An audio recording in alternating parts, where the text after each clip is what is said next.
What's up, guys? Ben here, bringing you another video today. Normally we drop scrap time on this channel on Thursdays, or sorry, rather on Wednesdays, but I'm gonna drop it on Thursday this week because I am playing a tournament today with Zuma. The Enable Z tournament should be fun, but I want to get my predictions video out today so we can talk a little bit about that. So I'm gonna dive in. I'm also gonna give some betting predictions and some potential picks for Friday as well. So let's dive in and take a look at the matches we have coming up this weekend. All right, so here are the current standings for the major. Anyone with 3 wins, Vancouver and Miami are in winners bracket. Boston, Thieves, Toronto, OpTic, Carolina need to win one more match to guarantee. FaZe, Vegas Falcons, Cloud9, big week for them with 2 more matches to get in or out. And then Minnesota Rocker are going to probably need maybe a little bit of help here. We'll see on map count and LAG. Honestly, everybody's still in it. Nobody's eliminated, but LAG might be in real trouble with the map count situation right now and likely aren't going to make it to winners bracket. And then for the season standings, it's really about this race for the last couple of spots.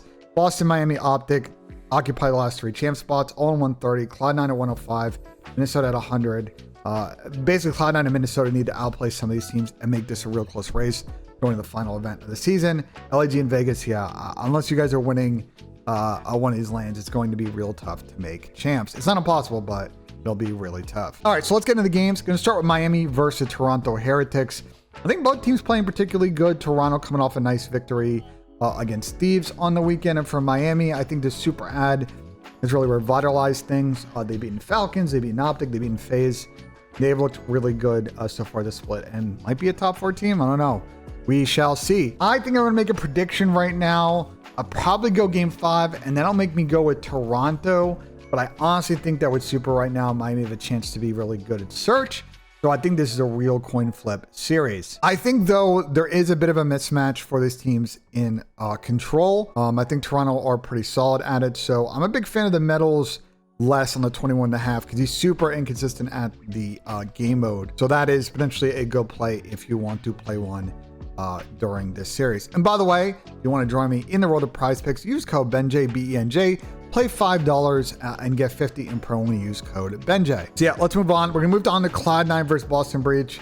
C9 in a lot of trouble. Boston just kind of need to clean up this week and grab one. And I think they'll do it here. C9 look really poor. Boston are continuing to battle and hang around and be a hard out. Control has been really nice for Boston this split. I don't think they've lost one yet. And as always, the S&D is serviceable.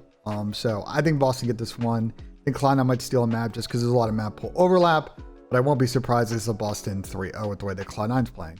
They really need Sib to show up in this one. He's been a little bit inconsistent. I think my play, by the way, in this one is the more on Cramp. I think he's due for a pop-off. Sib as well, more could be really good on the map ones. Thinking about the map set in this one. All right, let's move on. Thieves versus LAG. This is a hot 3-0. There's not much. I don't want to spend much time on it. I think LAG are going to get slammed by Thieves, even though, we know about the historics in this matchup. I just think LAG can't win a hard point, and I just don't see Thieves trolling this one. I kind of like, even though it's a little bit high, the more on the Hydra Scrap First Blood combos, because I think LAG can challenge him in S&D, and these are usually a pretty good combo, and these are the 2 big First Blood players on Thieves. All right, anyway, that's it for the plays. We don't have Saturday and Sunday up yet, but obviously stick around for coffee and cod every day. I kind of, make my power placement by picks for each day. All right, Cloud9 Vancouver. Vancouver's in cruise, already in winners bracket. Maybe they experiment a little bit of map pool, so I'll give Cloud9 one, but I think this is another 3-0, 3-1 situation. I just don't think C9 are playing particularly good at the moment. Minnesota versus Miami. Now, this one could be fun. Every match that Minnesota plays goes to game 5, and they have been losing them. So I'm going to go with Miami in this one, but I honestly believe this is a massive coin flip series, because Minnesota have been a hard out for everybody. They've just been losing game 5 round 11. Toronto versus LAG.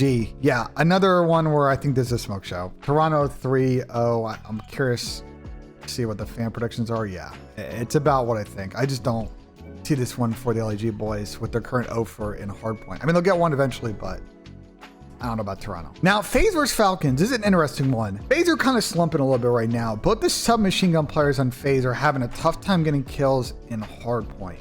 Control and S&D, they've been not too bad this split, but the hard point has been a real struggle for FaZe at the moment. And eventually, all teams are going to struggle.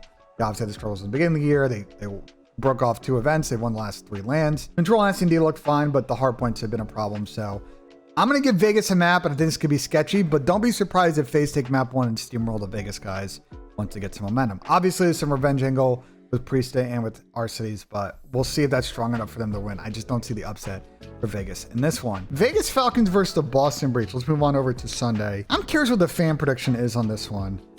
58-41. I think people are really high on Vegas because their hardpoint looks good. The other game modes are a bit hit and miss. I think Boston might actually nuzzle this one, to be honest. I'm gonna take a Boston 3-2, but I think this series is really potentially tight. And Vegas, again, they lose that match versus FaZe. I think the winners bracket combos, they need to really win this one, and I think there'll be a lot of passion. And speaking of passion, OpTic versus FaZe, I think a lot of people are looking forward to this one. OpTic in that precarious 2-2 qualifier spot at the moment.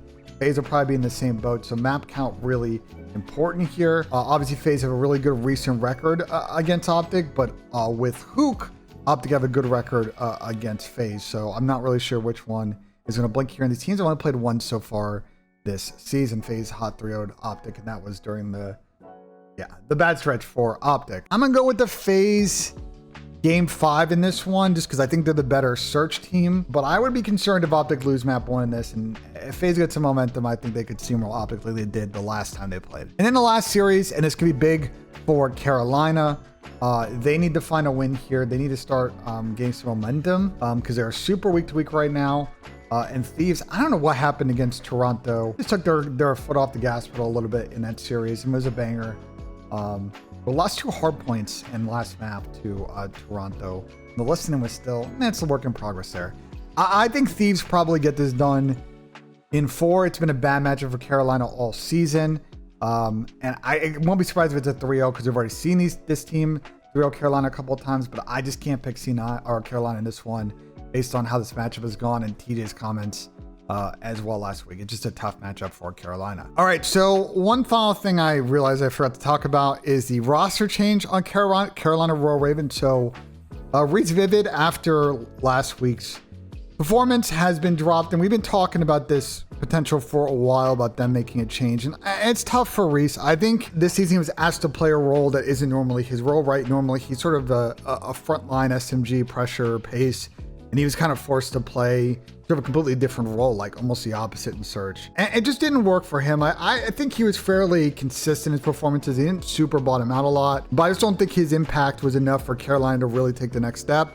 And I think they were willing to take a chance on someone like Dylan Rex, who, you know, has been next up for a while, had an opportunity to get in the league last year, didn't take advantage of it, and it's clearly been playing particularly good in Challengers now for like almost a year and a half. Do I think it's going to make Carolina infinitely better? It might make them more consistent in respawn, but I think the big thing for Carolina is not Dylan Rex. It's Gwyn. It's Gwyn being much better online than LAN, and the 10 less kills that he gets. I mean, I'm exaggerating. It's more like 5 to 7 less kills that he gets consistently on LAN than he does online.